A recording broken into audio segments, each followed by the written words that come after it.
If there is no second standard, the first standard will prevail. I am thinking this may be a fundamental principle inside the physics of cosmic existence, at least from a metaphysical point of view. So if a person only believes in hopelessness, that standard will prevail, manifesting decay.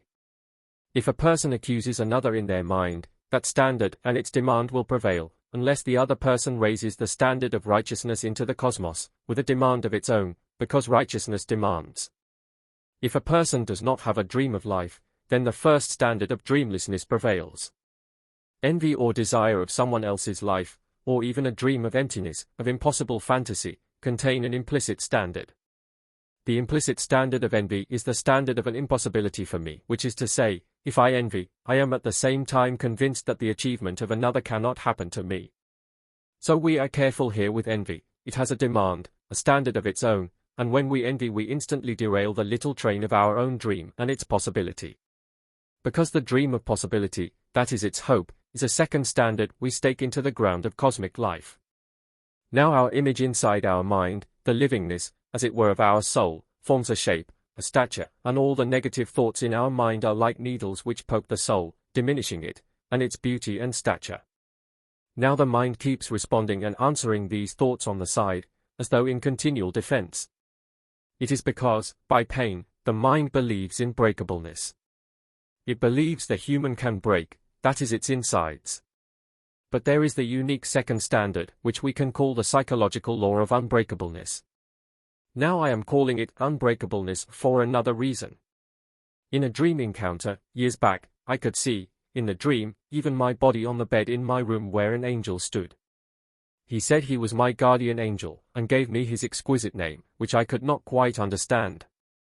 And as I was startled and anxious with this pure being in my room, and he, giving me his personal name, I responded, saying, I have OCD, I am afraid I am going to think something bad about your name. And the angel reassured me, saying, I am unbreakable, just like you. And then the dream ended. So, I have been thinking about the reason for this unbreakableness and what it means, and apparently such unbreakableness is inside us, even as we feel broken, and have injuries.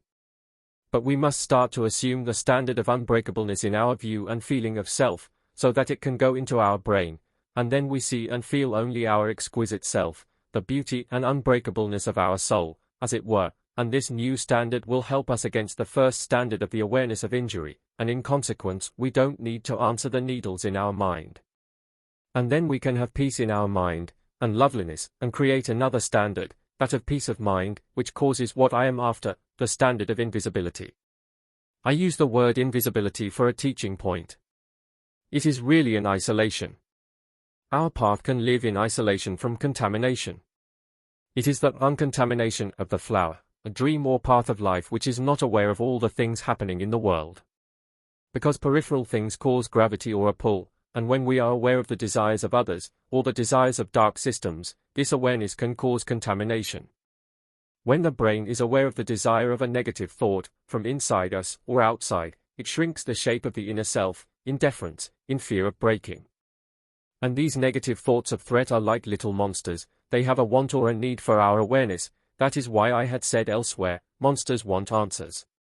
Our dream of life in its embryonic state has a periphery, a border which, perhaps, has contact with the particles that form the substance of reality, and here at the border of our dream our awareness of the negative causes contamination. That is why I had said elsewhere, a dream is born alone.